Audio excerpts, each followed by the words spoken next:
Pioneer mother baked bread for the preacher, until she found her son in his bed. She baked bread with bleeding knuckles for the man who stole her son's voice, and never knew the oven would become her confessional, and her weapon. Her hands remembered the rhythm before her heart did. Flour between fingers. Knuckles split from winter wind and summer sun. The weight of dough, heavy and alive, rising like a promise under her palms. Every Sunday, before dawn cracked the sky open, Eleanor Vance stood in her one-room cabin, kneading silence into sustenance. The fire in the hearth whispered. The coyotes outside paused, as if even they respected the sacred hour of dough and devotion. She baked for Preacher Cole. Not because he asked. Not because the town expected it. But because, in the 3 years since her husband's grave swallowed his boots and his laugh, baking was the only prayer that didn't choke in her throat. The recipe was her mother's, simple, stubborn, frontier-born. Coarse flour. Lukewarm water from the well. A pinch of salt. A whisper of hope. She'd shape the loaves with care, tuck them into her cast-iron oven, and wait as the scent curled through the cabin like a hymn. When they emerged, golden brown and crackling at the crust, she'd wrap them in clean linen, the same cloth she once used to swaddle her boy, and set out across the 3-mile trail to Redemption Creek. Boots crunching on gravel. Skirts snagging on sagebrush. Sun climbing, relentless, behind her. The townsfolk called her the widow who feeds the word. They tipped their hats. Said grace over her bread at Sunday service. Children licked crumbs from their fingers and grinned up at her like she was heaven's own baker.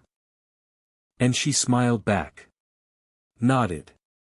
Accepted their thanks with quiet grace. Inside, though, she carried a hollow. A quiet, gnawing thing. Not grief, grief had edges, and hers had dulled. No, this was absence. The kind that settles in your bones when the only sound in your house is the wind through cracked window panes, and the silence of a child who no longer sings. Tommy was 10 when his father died. 12 now. Tall for his age, but thin, too thin. He used to chatter like a magpie, full of questions about stars and snakes and why the sky turned red at dusk. Now. He moved like a shadow. Spoke in nods. Flinched at sudden noises. He'd taken to spending afternoons at the church, helping the preacher with chores, he'd mumbled. Sweeping pews. Polishing candlesticks. Carrying firewood. Noble work, the townsfolk said. A boy learning virtue under holy hands. Eleanor believed them. She believed in the preacher's gentle smile. In the way he laid hands on the sick and spoke soft benedictions over graves. She believed in the power of bread to bind a soul to grace. So she baked. And baked. Even when her fingers ached. Even when the flour sack ran low and she traded her last good shawl for more. Even when Tommy came home with dark smudges beneath his eyes and refused to meet her gaze. She told herself it was grief. That boys grow quiet. That the frontier hardens soft hearts. She was wrong. It happened on a Tuesday, not a baking day. She'd gone to the church to return a borrowed hymnal, her boots scuffing softly on the warped porch boards. The door was unlocked. Unusual. Preacher Cole always locked up after morning prayers. She stepped inside, the scent of beeswax and old wood wrapping around her. Sunlight slanted through stained glass, painting the pews in fractured color. And then, a sound. Soft. Ragged. From the back room behind the altar. Not praying. Not reading. Breathing. She moved without thought, feet carrying her past the pulpit, past the baptismal font, to the heavy oak door usually kept shut. It was cracked. Just enough. Inside, the preacher's cot sat beneath a small, grimy window. And on it, curled tight, knees to chest, face buried in a quilt, was Tommy. Fully clothed. Boots still on. Trembling. Preacher Cole sat beside him on the edge of the cot, one hand resting on Tommy's shoulder. Not comforting. Not fatherly. Possessive. His lips moved, whispering something low and urgent. Tommy didn't move. Didn't look up. Just shook, silent, small, shattered. Eleanor didn't scream. Didn't burst in. Didn't shout the Lord's name in righteous fury. She stepped back. Silent. Slow. Closed the door without a sound. Walked out of the church like a woman made of dust. The hymnal still clutched in her hand. Her heart hammering against her ribs like a trapped bird. That night, she didn't light the fire. Didn't knead dough. Didn't pray. She sat at her table, flour still dusting her apron, and stared at her hands, the same hands that had baked mercy into every loaf. The same hands that had tucked her boy in at night. The same hands that had trusted. And for the first time in years, Eleanor Vance wept. Not for her dead husband. But for her living son.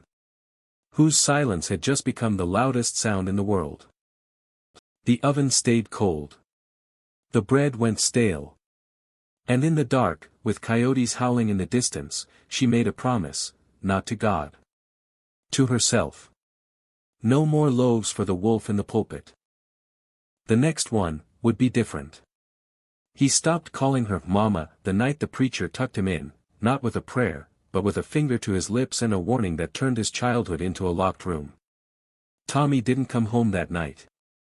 Eleanor waited until the moon hung heavy over the ridge, silvering the dust outside her window. She didn't light a lantern. Didn't pace. Didn't call his name into the dark. She sat at the table, hands folded over the cold hearth's edge, listening, not for footsteps, but for silence. The kind that follows a slammed door. The kind that settles after a child stops crying. When dawn crept in, pale and tentative, she rose. Washed her face with water gone stale in the basin. Pulled on her boots without lacing them. And walked to the church. The door was locked this time. She didn't knock. Didn't beg. Didn't weep on the steps like a penitent sinner. She turned and walked to the livery stable instead. Old man Haskins was already up, brushing down a sway-backed mare. He nodded at her, tipped his hat. "Mornin', Miss Vance. Boy ain't with you." She looked him in the eye. "Have you seen him?" Haskins frowned. "Not since yesterday. Thought he was stayin' with the preacher. Helpin' with them new Bibles come in from Tucson." She didn't answer.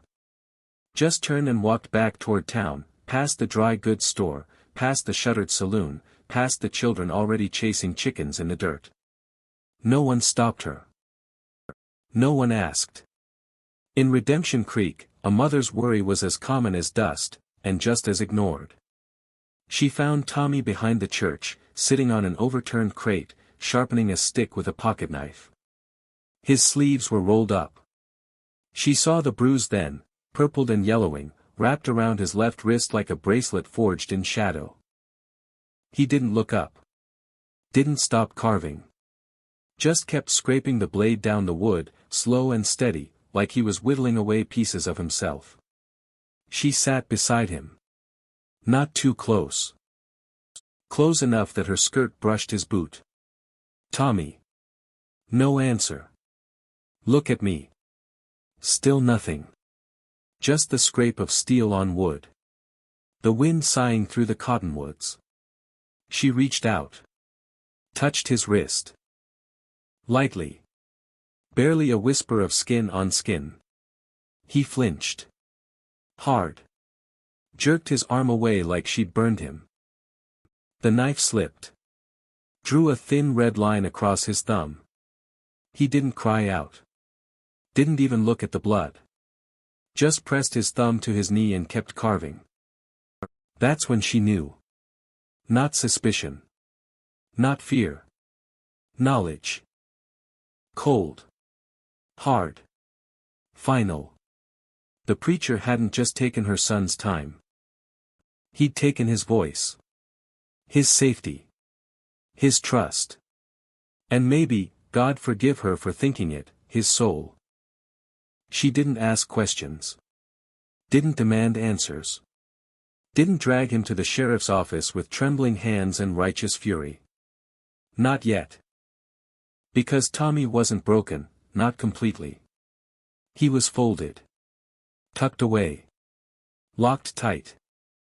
And if she came at him with noise and rage, he'd vanish like smoke. So she baked. Not for the preacher. For Tommy. That afternoon, she made a small loaf, soft, sweet, with a touch of molasses she'd been saving for Christmas. She set it on the table with a glass of milk. Didn't say a word. Just sat across from him, hands folded, watching. He didn't touch it. Didn't look at it. Didn't look at her. But when she rose to clear the plate at dusk, the bread was gone. The glass, empty. Progress, she told herself. A crack in the wall. But that night, she heard him crying. Not loud. Not wailing. Just soft, wet hitches of breath behind his closed door, the kind a boy makes when he thinks the whole world is asleep. When he thinks no one can hear him break. She stood outside his room, hand pressed to the rough wood, heart hammering. She wanted to burst in. To gather him up. To swear on her husband's grave she'd kill any man who hurt him. But she didn't. Because the boy who cried behind that door wasn't the same boy who used to chase fireflies with her in the dusk. He was someone else now. Someone who slept in wolves' clothing. And wolves don't heal with hugs. They heal in silence. With time. With vengeance baked slow. She went to her room. Took out her mother's cast-iron skillet. Ran her thumb along its edge. Felt the weight of it. Solid.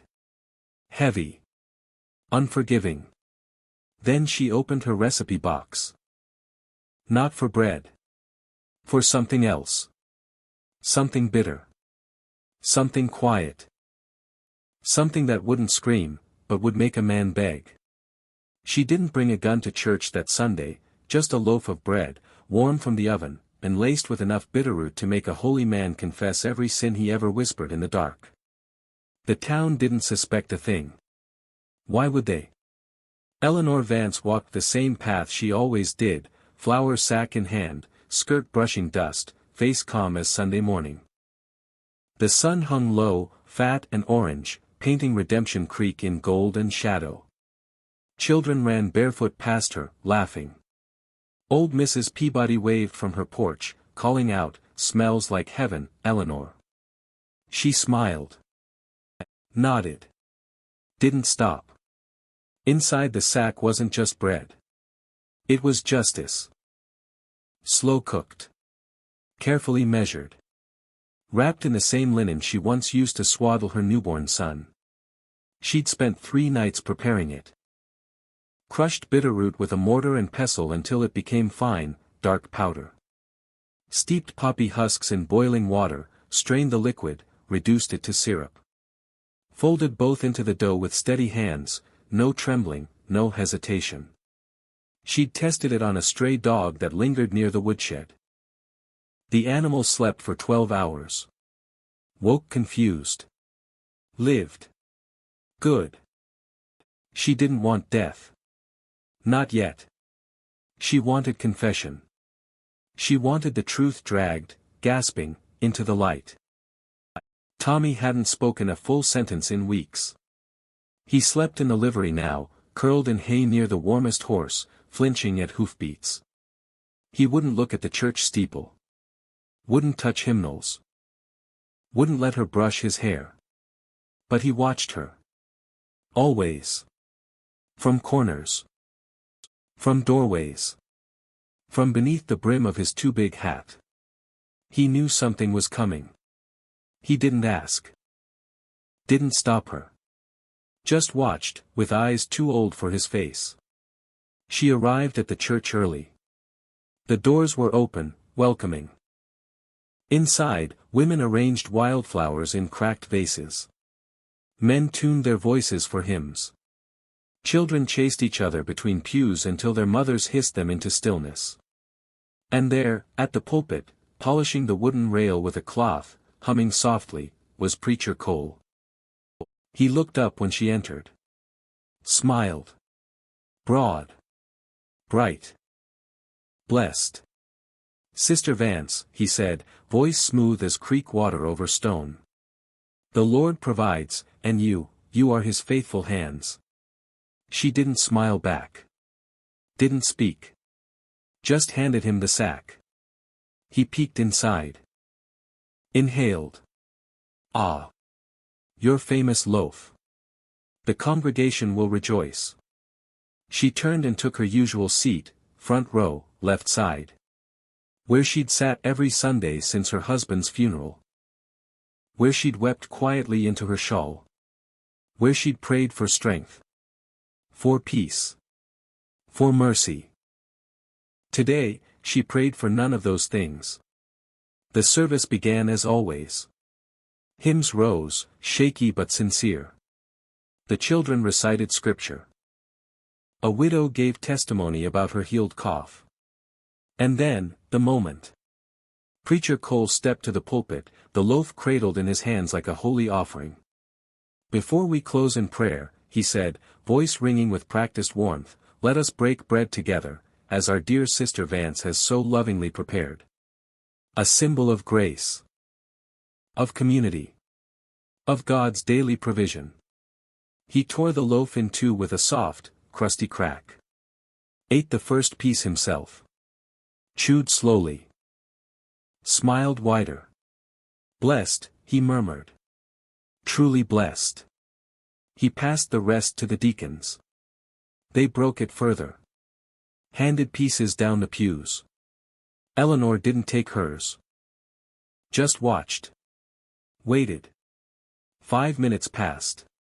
Then 10. The preacher wiped his brow. Shifted his weight. Cleared his throat, too loudly. His smile faltered. He gripped the pulpit. Knuckles whitening. Then came the tremor. A small shake in his left hand. Barely noticeable. Then his right. Then his knees. He tried to speak, to launch into his closing benediction, but his tongue stumbled. Words slurred. Eyes glazed. A woman gasped. A child whispered, "Is he sick, Mama?" He staggered back from the pulpit. 1 step. 2. Then dropped to his knees halfway down the center aisle. The congregation froze. Silence fell, thick, heavy, stunned. And then, he spoke. Not a prayer. Not a sermon. A confession. Voice ragged. Wet. Breaking. I touched him, he choked out, clawing at his collar. The boy. Tommy. I didn't mean, God forgive me, I didn't mean to hurt, but I wanted him quiet. Obedient. Mine. Gasps rippled through the pews. A woman sobbed. A man stood, face dark with rage. Eleanor didn't move. Didn't blink. Just watched as the preacher crawled forward on his knees, tears streaking his face, snot dripping from his nose, voice rising in panicked sobs. I read him psalms after I told him it was love. That God wanted him close. That his mama wouldn't understand. That silence was holy. Tommy was there. Standing in the back doorway. Hat low. Face pale. Eyes dry. Watching. Not crying. Not screaming. Just, witnessing. The preacher reached for him, fingers grasping at air. Tommy, oh, child, forgive me. Tommy stepped back. Out of reach. Into shadow. The preacher collapsed fully then, forehead pressed to the dusty floorboards, body shaking, voice dissolving into broken syllables and whimpers. The sheriff pushed through the crowd. Didn't cuff him. Didn't shout. Just knelt beside him, face grim. "Easy now, Reverend. Easy." But there was no easy. Not for Tommy. Not for Eleanor. Not for the town that had trusted a wolf to guard its lambs. As the sun dipped below the hills and stained the church windows blood red, Eleanor rose. Smoothed her skirt. Adjusted her shawl. Walked down the aisle, past the sobbing preacher, past the stunned faces, past the half-eaten pieces of bread still clutched in trembling hands. She stopped at the threshold. Looked back. Not at the preacher. At her son. He met her gaze. Just for a second. And in that second, no words, no tears, no embrace, something passed between them. Not forgiveness. Not yet. But understanding. She turned and walked into the dusk. Behind her, the church bells didn't ring. They never would again. She sat in the front pew every Sunday for a year after the preacher fell, not to pray, but to make sure God knew she hadn't forgotten, and hadn't forgiven. The town buried the scandal like a stillborn child, quiet, ashamed, wrapped in silence. Preacher Cole didn't hang. Didn't face trial. Didn't even spend a night in the sheriff's jail. He was carried out of the church that evening, half-conscious, drooling, muttering scripture between sobs. The sheriff took him to the edge of town, past the last fence post, past the salt flats, to a tumble-down shack the Apaches used to call the Crying House. Left him there with a canteen, a blanket, and a warning, "Don't come back." Some said he died within the month, fever, thirst, guilt gnawing his insides raw. Others claimed he lived, babbling to crows, preaching to tumbleweeds, begging forgiveness from the wind. No one went to check. Redemption Creek moved on. Slowly. Awkwardly. Like a man walking on a broken leg. A new preacher came, young, fresh from seminary back east, all eager smiles and polished shoes. He tried to bring back the hymns. Tried to fill the pulpit with light. But the stain remained. The pews stayed half empty. Mothers kept their boys close. Fathers lingered near the church doors during service, arms crossed, eyes sharp. And Eleanor? She came every Sunday. Sat in the same front pew. Hands folded. Back straight. Eyes fixed on the altar. She didn't sing. Didn't pray. Didn't take communion. She just sat. Watching. Waiting. As if daring God to send another wolf in wool. Tommy didn't come back to her cabin. Didn't speak to her. Didn't refuse, either. Just drifted. Slept in the livery. Took odd jobs, mending fences, hauling water, breaking wild colts. He worked hard. Said little. Men called him, quiet kid. Women called him, that poor Vance boy. He didn't flinch at either. Just tipped his hat, kept his eyes low, and moved on. Sometimes, Eleanor would walk past the livery at dusk. See him brushing a horse, slow and steady, like he was smoothing out his own rough edges. She'd stop. Watch from the shadows. Never called out. Never approached. Just watched. And sometimes, just sometimes, he'd glance toward the street. Toward her. Not smiling. Not frowning. Just seeing. Once, she left a loaf on the livery windowsill. No note. No fanfare. Just bread, plain, warm, safe. It was gone by morning. She didn't know if he ate it. Didn't know if he threw it away. Didn't ask. That was the new language between them, silence, weighted with meaning. The new preacher, Pastor Eli, tried to speak with her once. After service, he caught her at the door, gentle hand on her elbow. "Sister Vance. I know this has been a season of great pain. But the Lord offers healing. Forgiveness.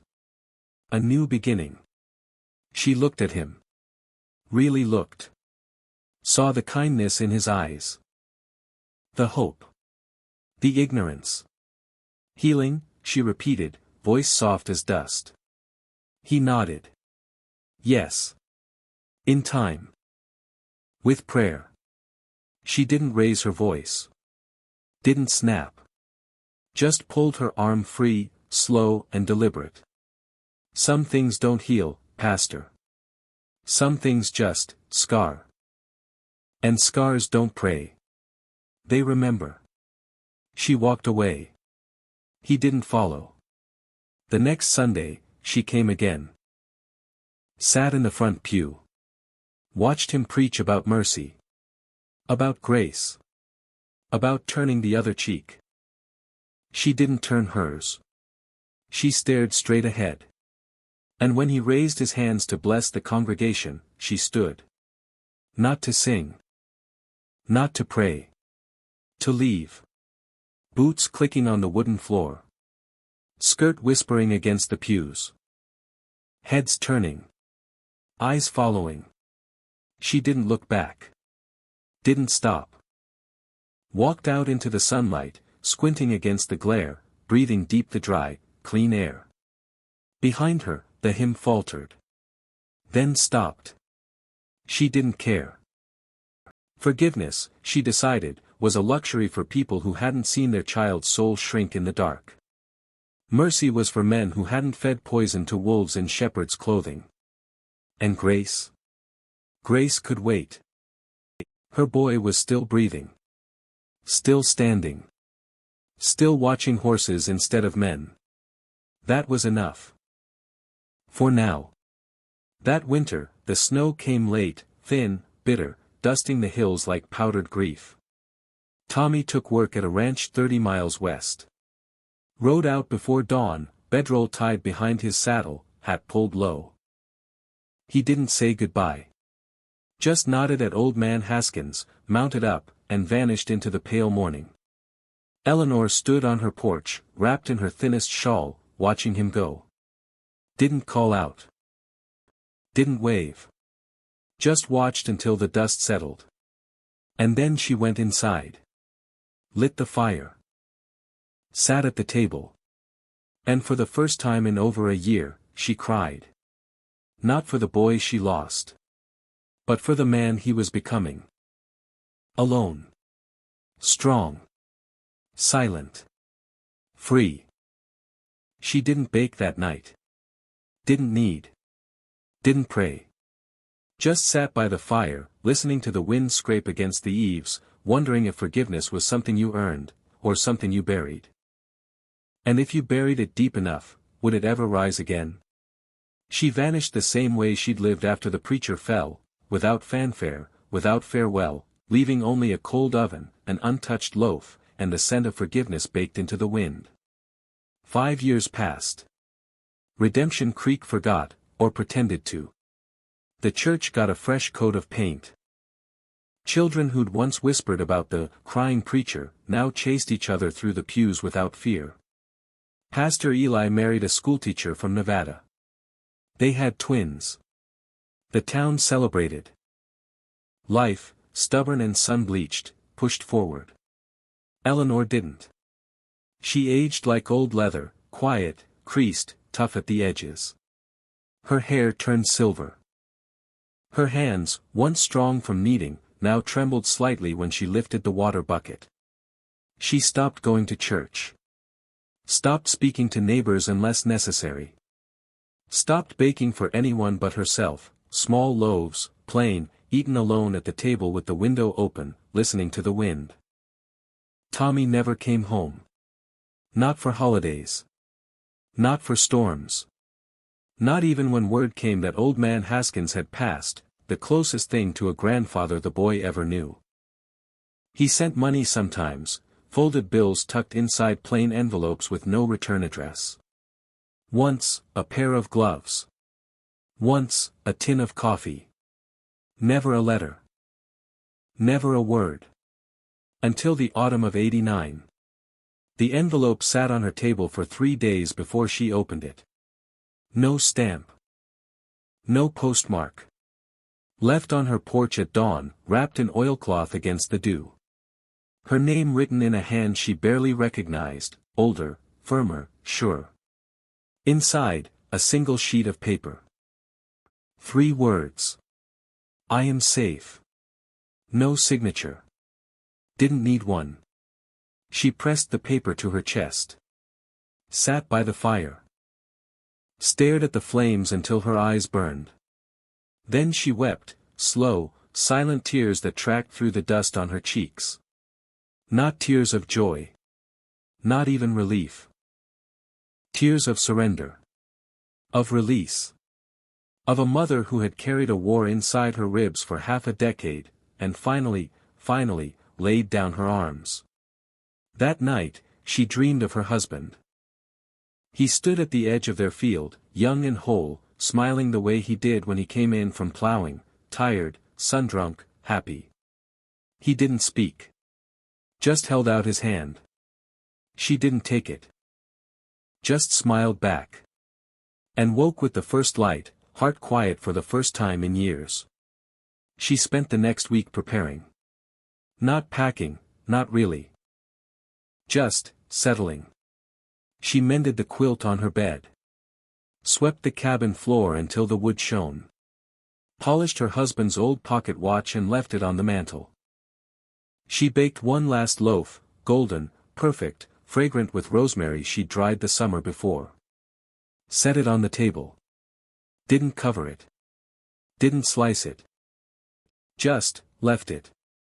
On the morning of the 7th day, she put on her best dress, faded blue, the one she wore to her wedding. Pinned her hair. Tied her shawl. Walked to the edge of town, past the church, past the livery, past the graves, including her husband's, where she paused, touched the headstone, and whispered something no one else would ever hear. Then she kept walking. East. West. No one knew. Some said she boarded the evening train to Santa Fe, carrying nothing but a carpetbag and a Bible. Others swore they saw her walking into the desert at dusk, following the coyote trails, humming an old hymn. The truth? The wind knows. It carried her scent, flower, sage, sorrow, and something softer, across the plains. Through the canyons. Over the ridges where Tommy now worked, breaking horses under a wider sky. He felt it. Not in his skin. In his bones. That night, he stood on the ranch porch, staring west, the way the wind blew. The foreman asked if he was all right. Tommy didn't answer. Just touched the brim of his hat. And smiled, small, quiet, real. Back in Redemption Creek, they found her cabin empty. Hearth cold. Bed made. Table set, with one untouched loaf, perfectly baked, perfectly still. No note. No goodbyes. Just silence. And the wind. Always the wind. It whispered through the empty window. Rustled the curtains. Carried the scent of rosemary and yeast out into the world, to the boy who was no longer a boy. To the town that never deserved her. To the sky that had watched her suffer, survive, and finally, let go. Some say she died out there, peacefully, beneath the stars, wrapped in her shawl, flowers still dusting her fingers. Others say she's still walking, a ghost in calico, baking mercy for lost souls in forgotten canyons. But Tommy? He knows. He feels her in the hush before dawn. In the warmth of fresh bread. In the quiet strength of his own hands. She didn't leave him. She released him. And in that release, baked in silence, sealed with sacrifice, carried on the wind, she gave him back the one thing the preacher stole. His peace.